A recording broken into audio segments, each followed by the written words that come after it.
नरसिंह मेहता जी देवाधिदेव भगवान शिव की कृपा से श्री वृंदावन का अद्भुत रास दर्शन कर रहे हैं।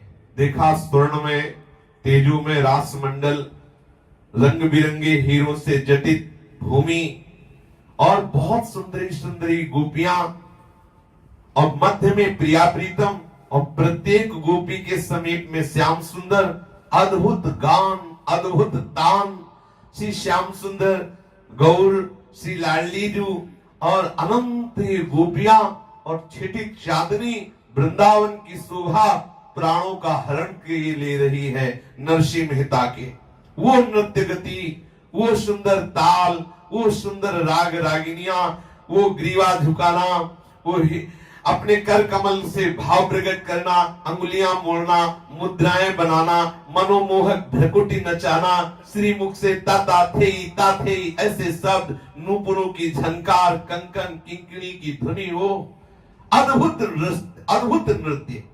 श्री नरसिंह मेहता जी श्री श्यामा श्याम के रास नृत्य में मगन है तो महादेव जी के हृदय में आया कि इनको सेवा भी देनी चाहिए। बहुत कृपालु है भगवान शिव। तो जब रास में भगवान शिव त्रिलोचना गोपी के रूप में प्रवेश पाते थे, गोपी रूप में ही जाते थे, तो सेवा मिलती थी।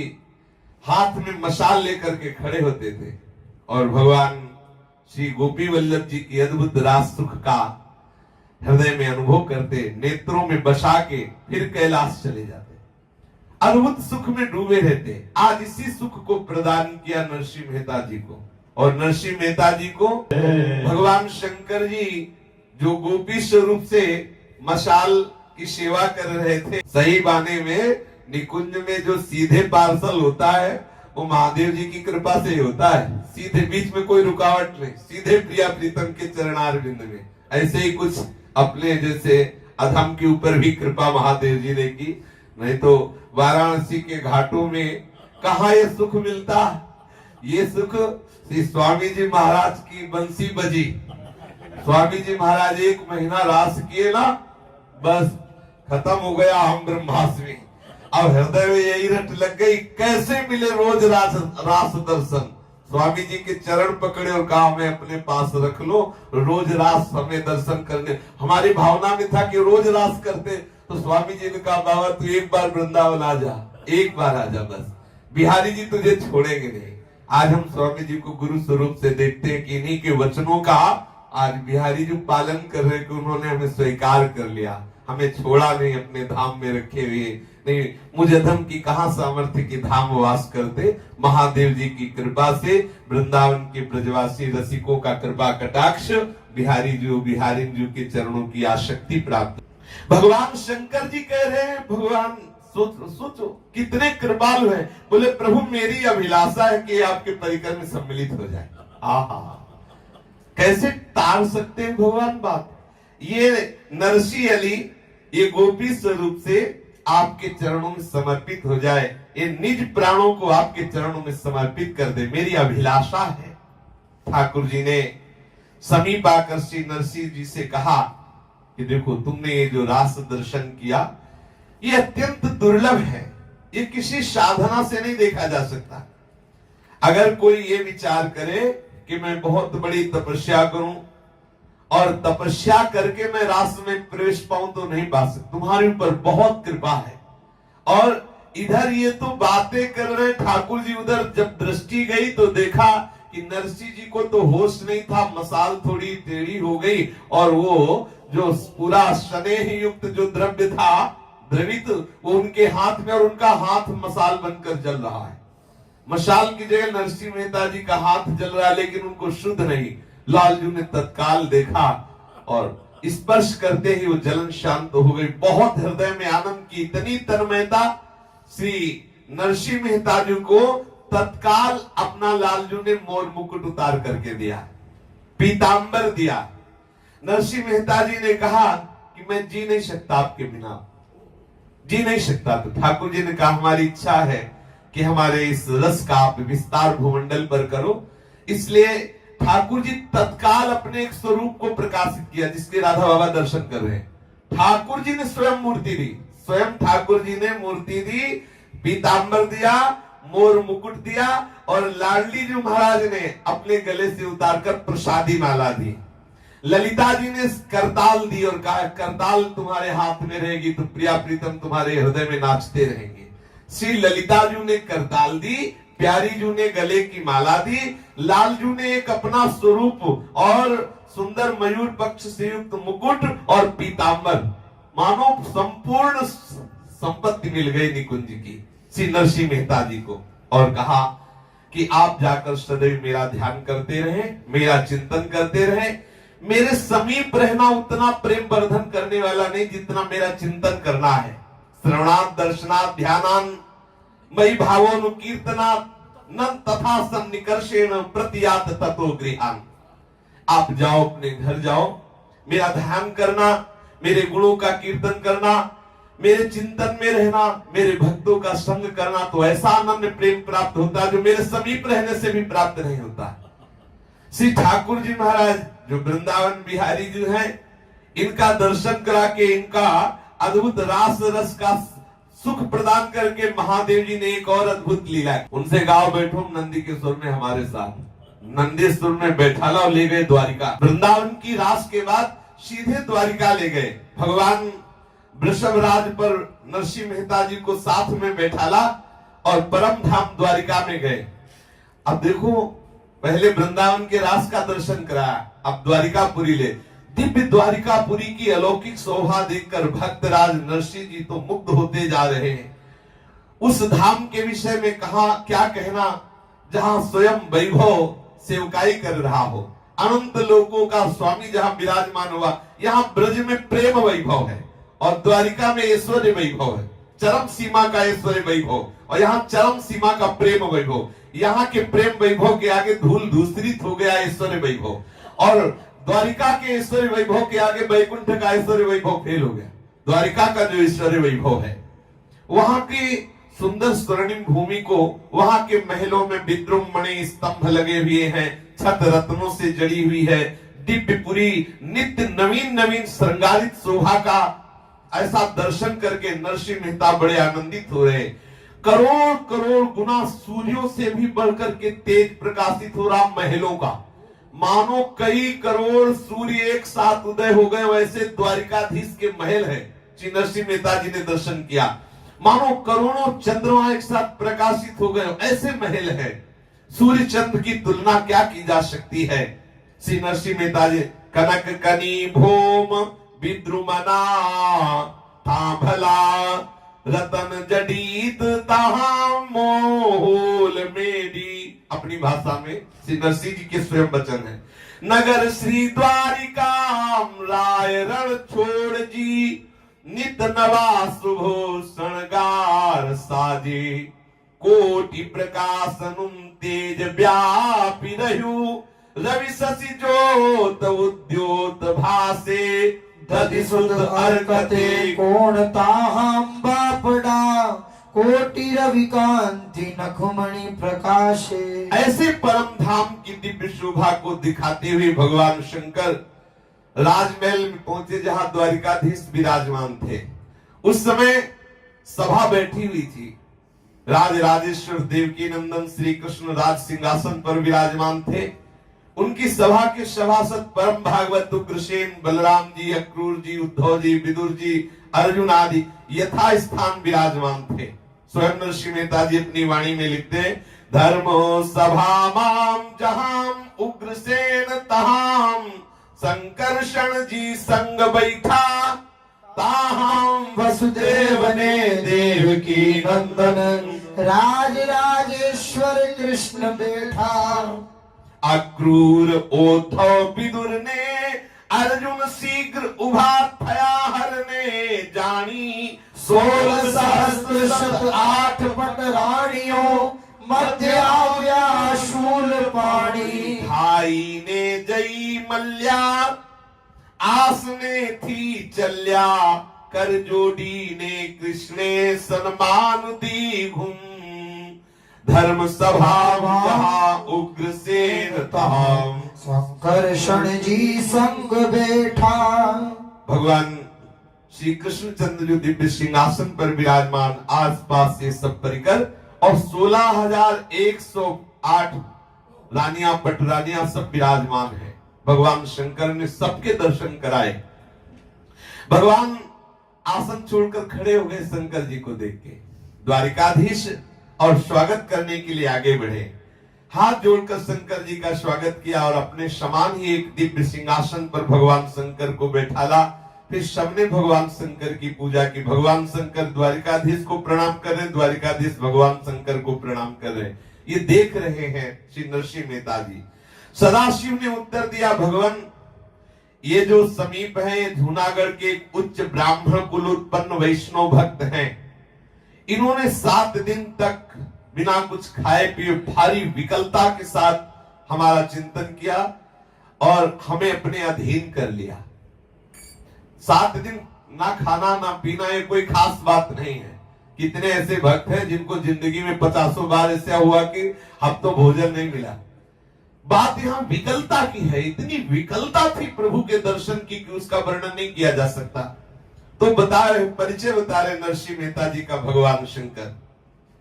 इसको मैंने वरदान देने की बात कही तो इसने हमसे कहा कि जो आपको प्रिय हो वो हमें दे दो। तो हमें तो प्रिय आपका वृंदावन का रास और आपका ये विलास, इसलिए वृंदावन के रास के दर्शन कराए और आपके समीप ले आए। इतना सुनते ही भगवान श्री कृष्ण प्रसन्न होकर के नरसिंह जी को हृदय से लगा लिया द्वारिकाधीश जी ने और कहा कि जिसे भगवान शंकर ने स्वीकार कर लिया वो निश्चित मुझे प्राप्त हो जाता है। आज से मैं तुम्हारा हूं। जब जहां तुम्हें आवश्यकता पड़े पुकारना, मैं उसी समय तुम्हें दिखाई दूंगा जैसी तुम्हें आवश्यकता हो। प्रेम से गदगद हो गए नरसिंह मेहता जी की प्रभु भगवान शिव के सामने वादा कर रहे हैं, जब तुम पुकारोगे तब आ जाए। भक्तमाल जी में लिखा है कि 52 बार 52 बार भगवान आकर के साक्षात नरसिंह मेहता जी से बात की। और देखो ये तो लिखा पढ़ी की बात है, हमारी समझ में 1 मिनट के लिए भी कभी अलग नहीं होते, कभी अलग नहीं होते। पक्की बात कहते हैं आराध्य देव, ऐसा नहीं कि 52 बार। हमें तो लगता है 1 सेकंड के लिए जैसे मछली बिना जल के नहीं जी सकती, ऐसे कोई प्रेमी महाभागवत बिना प्रभु के नहीं जी सकता। सच्ची मानिए, हृदय की बात कह रहा हूं। रही न सकत पल पलकन अंतर, जैसे जलते मीन, जैसे जल से दूर होकर मछली नहीं जी सकती, ऐसे प्रभु से दूर होकर उनका प्रेमी, उनका आशिक, उनका भक्त नहीं जी सकता। ये लिखा पढ़ी की बातें अपने संतोष के लिए है और हृदय की बात तो वही जानता है जिसके हृदय पे बीतती, नहीं जी सकता वो प्रभु के बिना। चरणों में लौट गए नरसिंह मेहता। ये बात सुनकर प्रभु ने वादा कर दिया, जब तुम चाहोगे, जहां चाहोगे वहां मैं आ जाऊंगा। प्रभु ने वादा की। अश्रुओं से श्री कृष्ण चरणारविंद को बखारा। प्रभु ने कहा कि देखो नरसिंह, ये महेश्वर और मेरे रूप में किंचन मात्र भी अंतर नहीं है। मैं ही शंकर हूं, फिर भी मैं शंकर को अपना आराध्य मानता हूं, और शंकर ही मैं हूं, फिर भी मेरे को शंकर जी आराध्य मानते हैं। समझ रहे? शंकर जी से पूछो जाए कि तुम्हारा गुरु कौन, बोले श्री कृष्ण। श्री कृष्ण से पूछो तुम्हारा गुरु कौन, बोले शंकर जी। इनमें कौन गुरु कौन चेला समझ पाना बड़ा मुश्किल। नरसिंह मेहता जी इसको समझा रहे हैं प्रभु की कभी भेद मत मान लेना, हम दोनों अभिन्न हैं। तुमने देखो शंकर जी की पूजा की तो तुम वास्तविक मेरे दोनों स्वरूपों को देख लिए, प्रेम का माधुरी रूप ब्रज में और ऐश्वर्य का महामहिमा रूप द्वारिका में।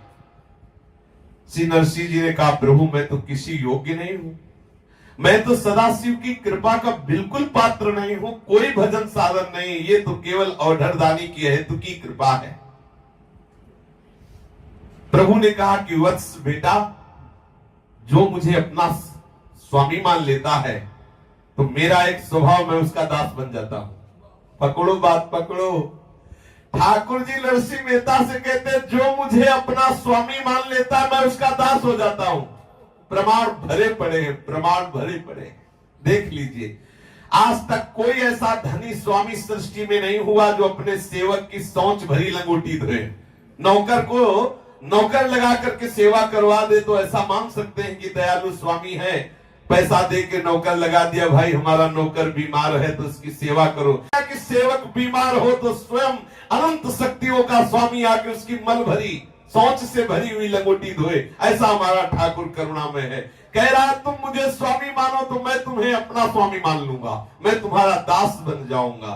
हो भक्तन को दास जिन्होंने मन को मार लिया, मन मारिया तन बस में की ना हुआ भरम सब दूर, बाहर से कछ दिखत नाई अंदर चमके नूर। मैं भक्तों का दास हूं, भगत मेरे मुकुट मणि, ठाकुर जी कहते हैं मैं उसका दास बन जाता हूं। तुम्हारी नैष्ठिक भक्ति देखकर आज मैं बहुत प्रसन्न हुआ।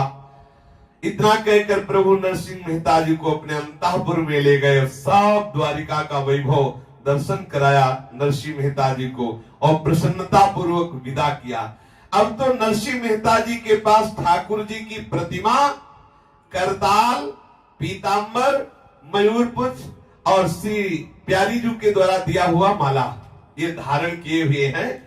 और आनंदित होकर के देखा कि गरुड़ जी ने एक सेकंड में उनको जूनागढ़ पहुंचा दिया। गरुड़ जी एक सेकंड में नरसिंह मेहता जी को जूनागढ़ पहुंचा दिया। प्रातः काल का समय है, भुवन भास्कर उदय हो रहे, ऐसे देखा तो उनको दिखाई दिया मैं तो जूनागढ़ आ गया। तो गांव में एक समीप तालाब था, वहां गए, स्नान किया। स्नान करने के बाद तुरंत वो श्रृंगार किया, मोर मुकुट धारण किया, प्रियाजू की प्रसादी माला धारण की, हाथ में करताल ली, पीतांबर धारण किया और ठाकुर की छवि प्रतिमा साथ ही दी ठाकुर जी ने। अब विचार किया कि मैं जाऊं कहां, घर से तो भाभी ने निकाल दिया था, मैं कहां जाऊं। फिर लगा कि हो सकता है इतने दिन हो गए हैं तो भाभी हमारी कृपालु हो गई होगी, शायद घर में रख ले। भाई भौजाई तो घर से निकाल दिए थे, पर अब कोई दूसरी जगह है नहीं, इसलिए मुझे घर ही चलना चाहिए। प्रभु की दी हुई प्रतिमा, करताल, मोर मुकुट, पीतांबर और प्रसादी माला, इन सब वस्तुओं को वैष्णव वेश में सज करके अपने घर आए। बड़ी नम्रता से साष्टांग दंडवत किया बंसीधर भैया को और दुरित गौरी भाभी को। भाभी माने विपत्ति। अब जे ही देखा नरसिंह मेहता जी को मोर मुकुट धारण किए, माला धारण किए, करताल लिए हुए, ठाकुर बगल में पीतांबर धारण किए हुए, भाभी को तो मानो मतलब पूरा जैसे कोई करंट लगा दिया हो बिजली का। एकदम भयंकर क्रोध उनको झटका से लगा। ये हम तो सोच रही थी मर गया है, जिंदा कैसे है, ये कैसे यहां आ गया। देखो ये ठाकुर की विशेष कृपा होती है, इधर देखो तो ठाकुर का ये दुलार और इधर देखो तो प्रतिकूलता, इनका रहस्य समझ में नहीं आता। मीरा जी को घर में विक्रम कितना सताता है और प्यार कितना करते हैं ठाकुर। देखो प्रतिकूलता मिलने लगे तो समझ लेना ठाकुर मिलने वाले हैं, और प्रतिकूलता ना मिले तो रो बैठ के कि अभी हमारी भक्ति में कहीं ऐसी त्रुटि है जिससे हमारी भक्ति संपूर्णता हमारे हृदय को भर नहीं रही। जिस दिन ठाकुर के मिलने का समय आएगा तो प्रतिकूलता घेर लेगी, बाहर और भीतर सब जगह से। जब प्रतिकूलता घेर ले तो नाचना, ठाकुर मिलने वाले हैं, आने वाले हैं ठाकुर।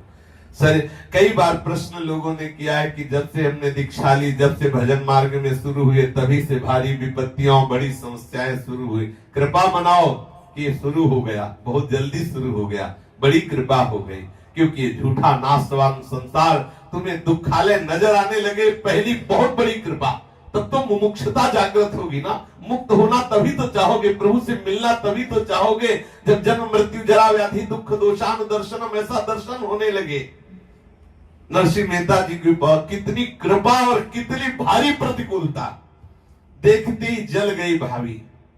पर बंसीधर जी क्रोधित होते हुए बोले, अरे मूर्ख, अब ये कौन सा नया नाटक शुरू किया। ये मोर मुकुट धारण किए, पीतांबर पहरे, इधर रज लगाए और ये ठाकुर की मूर्ति लिए, तिलक और तुलसी करताल, ये सब क्या।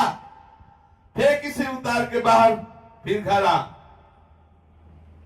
नरसिंह जी बड़े विनय से कहा कि ऐसा शब्द उच्चारण मत करो, ये स्वयं हमारे प्राण प्रीतम श्री कृष्ण ने दिया है। मेरे लिए प्राणों से भी अधिक प्रिय है, जिसको तुम कह रहे हो फेंक दो, ये प्रसादी है। जानते हो प्रभु की प्रसादी प्रभु स्वरूप होती है और तुमने ऐसा कहा। बंसीधर क्रोधित होते हुए उनके जो बड़े भाई हैं तिरस्कारपूर्ण शब्दों में कहा, अरे मूर्ख, क्यों पागलों की जैसी बात करता है? नादानी छोड़, अब तू लड़का नहीं रहा, 2 बालकों का पिता हो चुका है और ये भिखारियों का वेश धारण किया और फिर आके हमको समझा भगवान कोई खेल खिलौना गया, तुझे भगवान मिल गए, प्रसादी दे दी, फेंक ये सब, नाटक कर रहा है, चल हम तुझे कहीं नौकर बना दे, कहीं नौकरी करवा दे, 2-4 पैसे कमाएगा, परिवार जिलाएगा। क्या होगा इस नात जात में? लोग क्या कहेंगे? मेरी हंसी उड़ाएंगे। ये सब चाल छोड़, ठीक रास्ते पे चल, मैं राजा से कहकर 10-5 रुपए की कोई नौकरी दिला दूंगा, ये तेरा पागलपन, भूखों मरेगा, होश में हो जा। ऐसे डांट लगाई बड़े भाई ने। अब भाई डांट रहा है तो नरसिंह मेहता जी हाथ जोड़ के कह रहे हैं, देखो भैया, आप हमसे बड़े हो, पिता के समान हो, मैं आपकी बात मानना बिल्कुल मेरा धर्म है, मैं मानता, पर आप निश्चित समझो ये मुझे श्री कृष्ण ने दिया है, ये कोई हम खरीद के नहीं लाए, ये कोई हम रास्ते से पड़े नहीं लाए, ये वेश मेरे प्रीतम श्री कृष्ण ने दिया है। ये मूर्ति, ये करताल, ये मुकुट, ये पीतांबर स्वयं प्रसाद स्वरूप हमें प्रभु ने अपने कर कमल से दिया है। अतः मुझे प्राणों से भी अधिक प्रिय है, मैं प्राण त्याग सकता हूं लेकिन ये वेश त्याग नहीं सकता। मैं जीते जी ये तो नहीं छोड़ सकता, कोई मुझे मार दे फिर इसे हटा दे शरीर से तो बात अलग है। अवश्य संसार की दृष्टि में मेरा पागलपन है, दुनिया का चश्मा अलग है भैया, दुनिया क्या कहती है हमें नहीं देखना है। शास्त्र इतिहास साक्षी है, भगवान को भी नहीं बख्शती दुनिया। अयोध्या में रह रहा है, अयोध्या नाथ की खा रहा है और महिमा भी जान रहा है, और ये भी सुन चुका है कि अग्नि परीक्षा ले चुके हैं प्रभु, फिर भी कह रहा है अपनी धोबिल से। अब सोचो आप, वही रह रहा महल के नीचे और उसे पता है कि एक हुकुम में मैं परिवार से एक मिट्टी में मिल सकते ना, भगवान मानो तो चक्रवर्ती सम्राट के महल के नीचे रह रहा है और कह रहा है हम कोई राम नहीं है। अरे जो तू रात भर कहाँ रही, सीता वहां रावण के यहाँ रही, भगवान ने रख लिया, राम ने रख लिया, मैं कोई राम नहीं। ये दुनिया किसी को बख्शती नहीं, ये बोलने में किसी को विचार नहीं करती कि इस शब्द का क्या प्रभाव होगा। क्या प्रहलाद जी को हिरण्यकश्यप ने पागल नहीं कहा भैया? क्या रावण ने विभीषण को मूर्ख नहीं समझा? क्या विक्रम ने मीरा को मूर्ख नहीं समझा? ये सब ऐसे आप भी हमें मूर्ख समझ रहे, लेकिन आप समझते रहिए, मैं मुकुट, ये मूर्ति, ये प्रसादी मैं छोड़ नहीं सकता। मैं आपकी नजर में बेवकूफ हूं तो बेवकूफ अच्छा।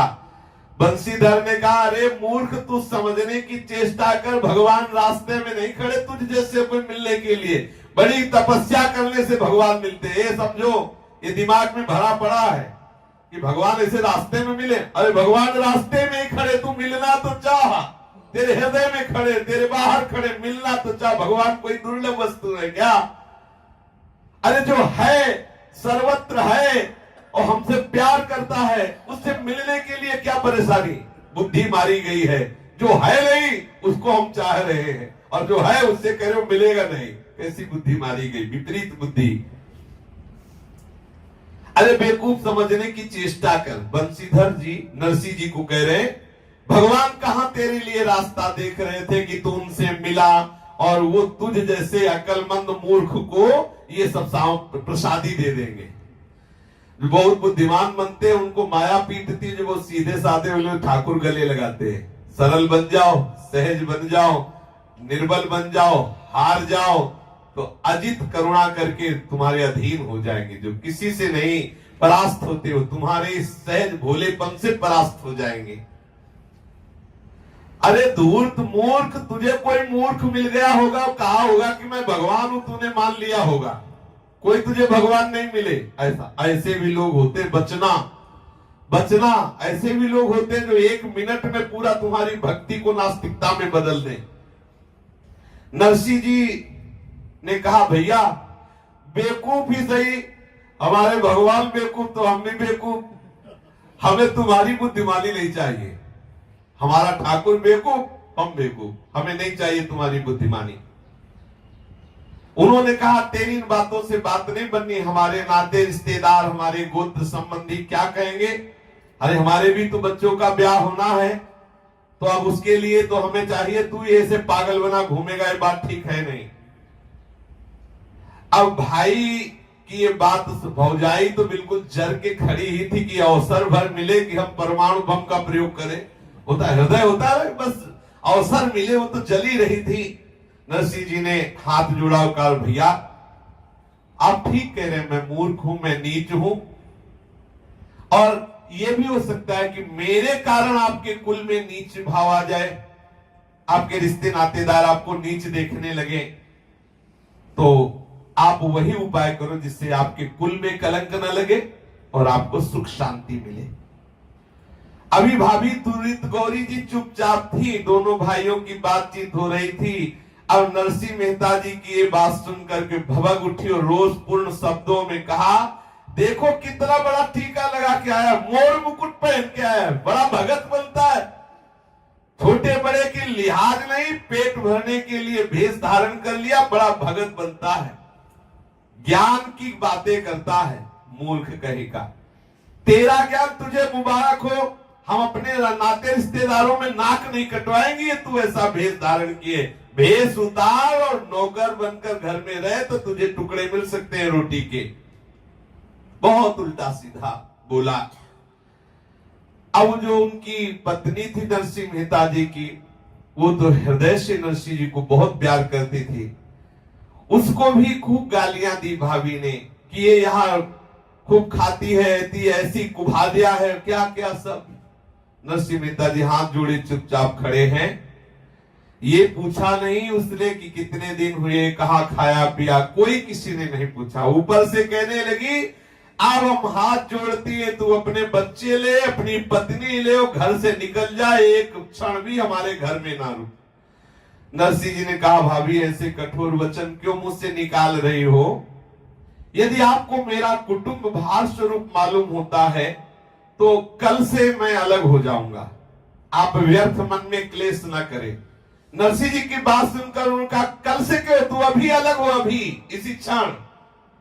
अब नरसिंह जी तो मोर मुकुट लिए हुए, ठाकुर जी की छवि लिए हुए, 1 रुपया पास तो है नहीं, 1 टुकड़ा पास नहीं है, तू बड़ा टेक वाला है, तेरी ऐसी इच्छा है कल निकलने की, आज अभी इसी क्षण इसी मुहूर्त में निकल, और तेरा कमाया हुआ एक दाना नहीं, एक वस्तु नहीं, कुछ नहीं ले जाने, सब मेरे पति का कमाया हुआ है। अब दुरित गौरी जी की गालियां शुरू हुई नरसिंह जी के ऊपर, बौछार जैसे वर्षा की होती है। दुरित गौरी शीघ्र से शीघ्र अलग हो जाने पर ही तुली हुई थी। अब नरसिंह जी से बात छिपी नहीं रही कि अब मुझे निकलना ही पड़ेगा। अब उन्होंने सोचा हमारी प्रार्थना काम नहीं करेगी, क्योंकि भैया भी सहमति में है भाभी की, और अभी अभी आया और देखो गालियां मिल रही हैं और घर से निकलने की बात आ गई।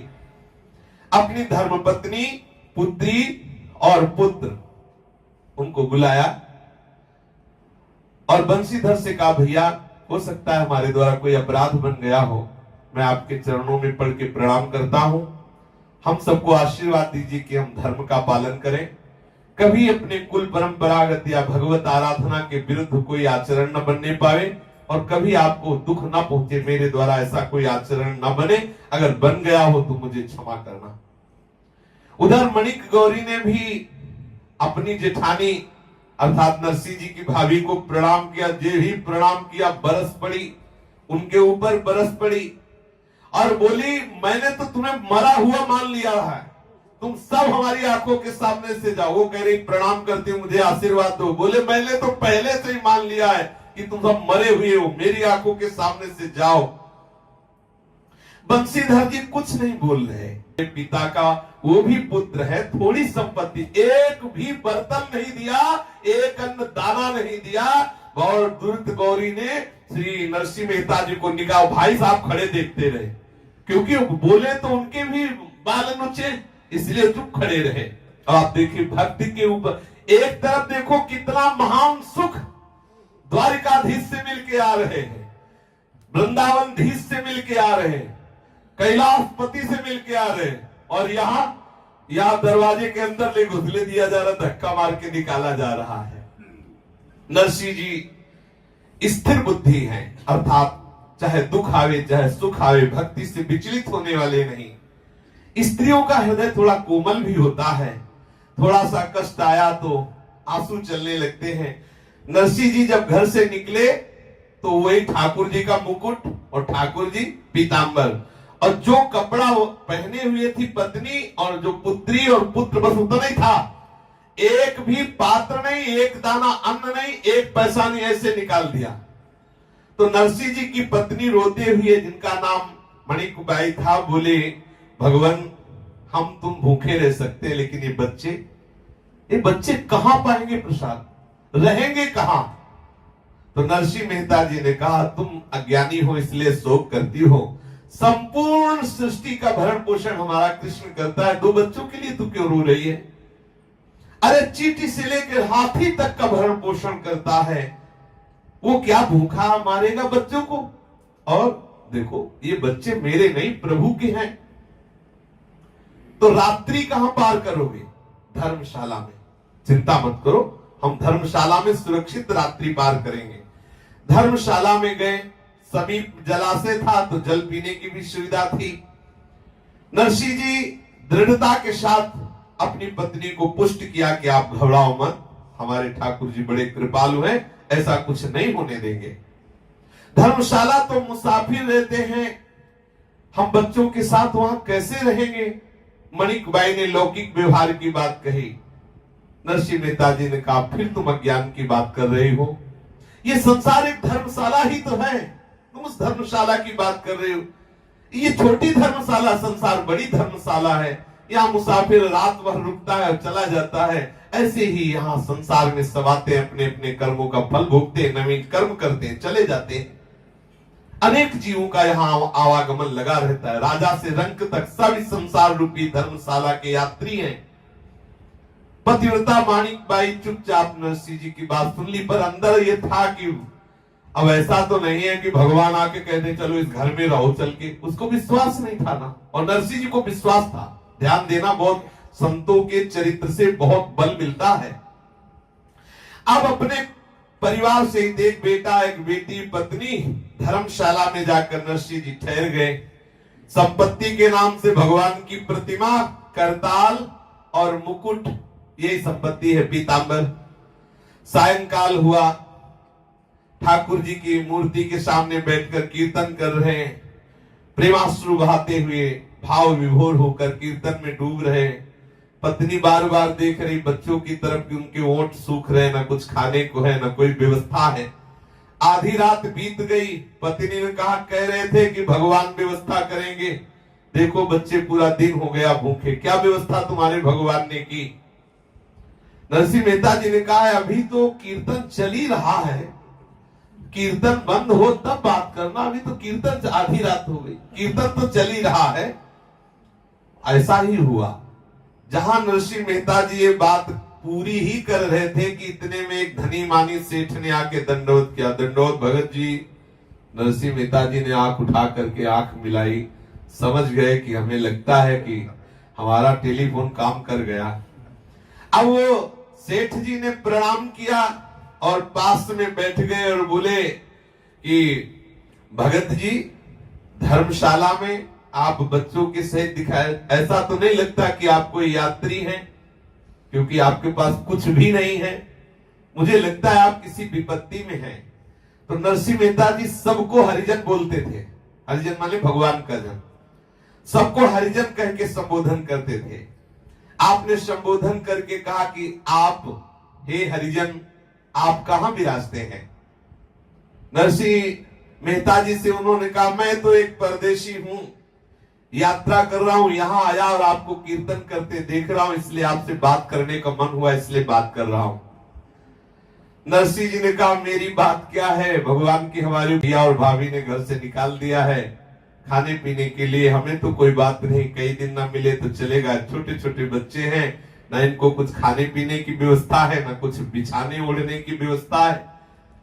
ओह, तो आपको कष्ट है? बोले नहीं मुझे कष्ट नहीं है, पर आपने पूछा कि क्या समस्या, तो ये बता दिया, मैं कोई आपसे चाह नहीं कर रहा, ऐसी समस्या है। सेठ जी ने कहा कि यदि आप मुझे आज्ञा करें तो मैं थोड़ी आपकी व्यवस्था करूं, यदि आप आज्ञा करें, आप बुरा ना माने तो आप, मैं सेवा करना चाहता हूं, आप मुझे आज्ञा करें। तो आप क्या सेवा कर सकते हैं? तो उन्होंने कहा आप जो आज्ञा करें वो सेवा कर सकते हैं, आप जितनी आज्ञा करें। बातचीत में ऐसा लग रहा था कि कोई मनुष्य नहीं है, ऐसी एक आकर्षणमयी बात। तो उनका देखो, ये छल कपट और छुपाव हमको अच्छा नहीं लगता। आप सीधे बताओ आप कौन हो और किसकी प्रेरणा से आए हो। जब नरसिंह मेहता जी ने ऐसी प्रेम भरी बात करी तो उन्होंने कहा मुझे भगवान द्वारिकाधीश ने भेजा, मेरा नाम अक्रूर है, मैं उनकी प्रेरणा से आया हुआ हूं और उनको पहले से पता है कि आपके साथ ये होगा, इसलिए मुझे पहले से भेज दिया। तुम इधर धर्मशाला की तरफ चले, उधर हमें द्वारिका से भेज दिया है और मुझे आज्ञा की कि जो जो आप जितना पसंद करेंगे उतना ही देंगे, इसके आगे में आपकी इच्छा अनुसार देना। अगर आप बिल्कुल ना करेंगे तो हम बिल्कुल नहीं करेंगे। ये बहुत ध्यान देने योग्य बात है। हमारे प्रभु अपने भक्त को विषय उतना ही देते जितना वो चाहता है, अगर ना चाहे तो बिल्कुल नहीं देंगे। ध्यान रखना, उतना ही देंगे जितने से काम चल जाए। अगर वो राजी है जितने विषय में तो फिर दे देते हैं। जो इच्छा करे हो मन माही, हरि प्रसाद कछ दुर्लभ नाही। ओहो, मुस्कुरा पड़े तो अच्छा ये मेरे ठाकुर जी की लीला है। गदगद कंठ हो गए, आंसू बहने लगे और कहने लगे योगक्षेमम बाहम में हम। आज मैं समझ गया कि आप कितना प्यार करते हो। और पत्नी से कहा देखो तुम कह रही थी कि तुम्हारे कीर्तन में क्या दम है, रात्रि होने जा रही, भोजन नहीं, देखो भेज दिया भगवान ने। हाथ जोड़कर अक्रूर जी नरसिंह जी से कहते हैं कि आप केवल एक बार थोड़ा संकेत कर दीजिए कि हम आपकी व्यवस्था क्या करें। नरसिंह मेहता जी ने कहा कि महाराज मुझे बस ठाकुर जी के लिए एक मंदिर चाहिए, अतिथि और साधु ब्राह्मण हमारे यहाँ से कभी भूखे न जाएं, ऐसी व्यवस्था, साधुओं की पंगत लग जाए, ऐसी व्यवस्था कर दीजिए। समझ गए कि एक साधुशाला, एक मंदिर और एक अतिथि गृह और भोजन, मतलब राजा महाराजाओं जैसे महल खड़े कर दीजिए। अक्रूर जी ने, भगवान के पार्षद हैं, एक बहुत बड़ी रसोई और 505,000 सब अतिथि साधु को बैठ के एक साथ भोजन करें, ऐसा अब राजे महाराजे जैसी सब व्यवस्था। प्रातः काल होते होते तो एक नगर बस गया नरसिंह जी का। लोग कहते बिना किए हो जाएगा, हो जाएगा बिना किए। आप होके तो देखो ठाकुर जी के। ठाकुर जी के पलक झपकते अनंत ब्रह्मांडों की रचना हो गई। अपने लोग समझते क्या है, आज तक कोई उनको नहीं समझ पाया। श्री कृष्ण द्वैपायन भगवान व्यास देव जी 18 पुराण, वेद और महाभारत सब की रचना की, लेकिन इसके बाद प्रणाम करके इतने कहते नेति नेति। अनंत हरि, अनंत हरि को आज तक कोई अनंत का अंत नहीं पा सका। उनकी कृपा का, उनके दुलार का अपने लोग उनके दास कहलाते हैं। और उदास आप वृंदावन के रज का सेवन करो और आचार्यों की वाणी पर दृष्टि रखो। यद्यपि मिले कोटि चिंतामणि तब न हाथ पसार। आचार्य जन कह रहे हैं करोड़ों चिंतामणि मिले तो भी बाहर वृंदावन के हाथ मत पसारो। वृंदावन, वृंदावनाधीश्वर, वृंदावनाधीश्वरी के चरणों का आश्रय लेकर आसक्त चित्त हो जाओ। क्या नहीं हो सकता। सुंदर महलों की, महल की नहीं, महलों की रचना हो गई। संतों के बैठने के लिए अलग रसोई, अलग अतिथि गृह, अलग कीर्तन भजन साधन, सब ठाकुर का मंदिर अलग, सब अक्रूर जी ने। प्रातः काल होते होते एक नया नगर नरसिंह जी का बस गया। उनके भैया भाभी जो समझते थे कि अब इनको कुछ देंगे नहीं तो भूखों मरेंगे, तो उनके यहाँ जो नरसिंह जी के यहाँ उनके भैया भाभी जीवन भर मर के भी कमाए तो उतना नहीं कर सकते जिसे ठाकुर के चरणों का आश्रय है। वो कैसे ऐसे निर्बल होकर रह सकता है। शेष चर्चा आगे। श्री राधा वल्लभ लाल।